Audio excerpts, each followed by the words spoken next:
আজি মন্ত্ৰী বিধায়কসকলৰ সম্পত্তি আপোনালোকে চাওক। যিসকল মন্ত্ৰী বিধায়ক হ'ব তেখেতক একাংশ মানুহে ভগৱান ৰূপত দেখিব। যিসকলে ক্ষমতাত আহে নিজে ক্ষমতা প্ৰয়োগ কৰি আপোনাৰ ওপৰত শাসন চলায়। আজি গাঁও অঞ্চলৰ সমস্যা কোনোবাই বুজি পায়নে? এইখন অসমত যদি কংগ্ৰেছে চৰকাৰ কৰে তেনেহলে আপোনাৰ কিবা আপত্তি আছে নেকি?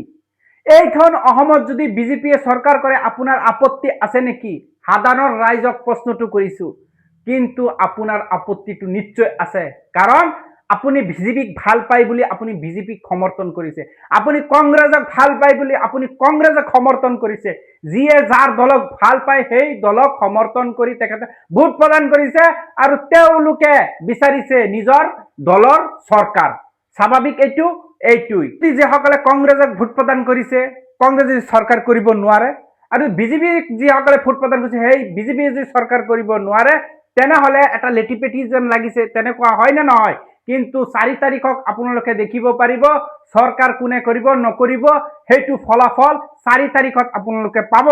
কিন্তু কথাটো হৈছে যিসকল সাধাৰণ ৰাইজ বাবে নিজে খাটি নিজৰ পৰিয়ালটো যে চলাব লাগিব সেইটোই স্পষ্ট।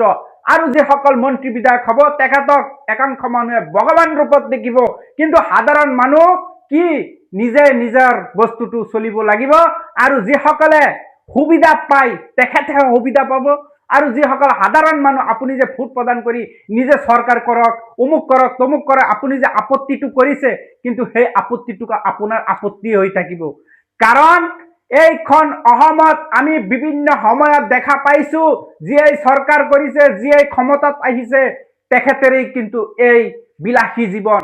আজি মন্ত্ৰী বিধায়কসকলৰ সম্পত্তি আপোনালোকে চাওক। আজি মন্ত্ৰী বিধায়কসকলৰ কিমান ডাঙৰ ডাঙৰ অট্টালিকা গঢ়ি তুলিছে, কিমান দামী গাড়ীবোৰ ক্ৰয় কৰিছে, তেখেতে চৰকাৰৰ ফালৰ পৰা কিমান সা সুবিধা পাইছে। কিন্তু আপুনি যে ভোট প্ৰদান কৰি আপুনি এইজন মানুহক বিধায়ক মন্ত্ৰী বনাই দিলে আপুনি পাইছে কি? আপোনাৰ মূৰত সেই প্ৰশ্নটো উদয় হয় নে নহয়? যিসকলে ক্ষমতাত আহে নিজে ক্ষমতা প্ৰয়োগ কৰি আপোনাৰ ওপৰত শাসন চলায়, কিন্তু সেই শাসন আপুনি বাধ্য হৈ মানিবলগীয়া হয়।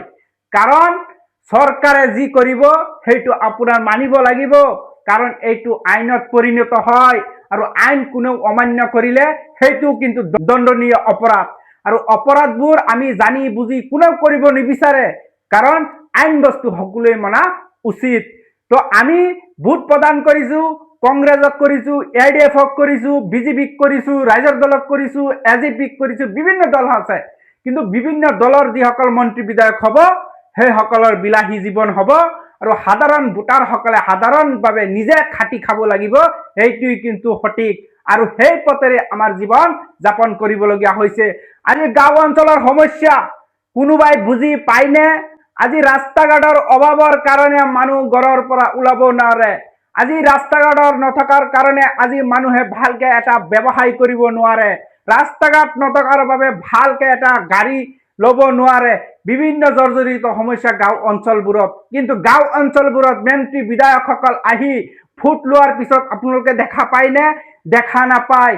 কিন্তু ভোট লোৱা সময়ত আপোনাৰ ঘৰত যিমানেই ৰাস্তা বেয়া থাকক আপোনাৰ ঘৰত আহি উপস্থিত হয়, কাৰণ গাদী লাগে, ক্ষমতা লাগে, আৰু গাদী ক্ষমতাৰ কাৰণে আপোনাৰ ওচৰতে নিজৰ ভোটটো ভিক্ষা খোজে। যেতিয়া আপুনি নিজৰ দলৰ পছন্দ কৰি আপুনি ভোট দিয়া তাৰ পিছত 5 বছৰৰ কাৰণে গুচি যায়। আমি যি সমস্যাত আছো সেই সমস্যাই আমি জৰ্জৰিত হৈ আছো। আজি ৰাস্তা ঘাটৰ সমস্যাৰ কাৰণে ভালকে এম্বুলেন্স চলিব নোৱাৰে। আজি নিবনুৱাৰ সমস্যা, আজি চাওক গাঁও অঞ্চলত কিমান মানুহ শিক্ষিত মানুহ পৰি আছে, বেকাৰ পৰি আছে, কোনো কাম নাই, কোনো মানে নিজৰ ফেমিলিটো কেনেকৈ চলাব কোনো অৱস্থা নাই। মানুহ ইমান নিবনুৱাৰ সমস্যা, নিজৰ পৰিয়ালটো কেনেকৈ পোহপাল দিব সেইটো সমস্যাৰ কাৰণে মানুহ বহুত ডিপ্ৰেছনত আছে। কিন্তু চৰকাৰে কি পদক্ষেপ লৈ আছে?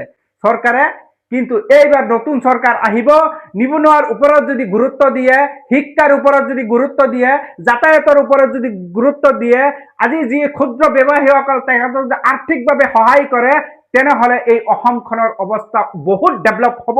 আৰু এইবোৰ সমস্যা যদি যেতিয়ালৈকে সমাধান নহয় কিন্তু অসমখন কেতিয়াও ডেভেলপ নহয়, পিছ পৰি থাকিব। আৰু আশা কৰিছো এইবাৰ যোনেই চৰকাৰ কৰক, কংগ্ৰেছে কৰক, বিজেপি কৰক, আন কোনোবাই কৰক, কিন্তু এই বিষয়বস্তু আৰু যি জৰ্জৰিত সমস্যা আছে সেই সমস্যাবোৰ যাতে সমাধান হয়, তেনেহলেহে অসমখন সোণৰ অসম হ'ব। ধন্যবাদ।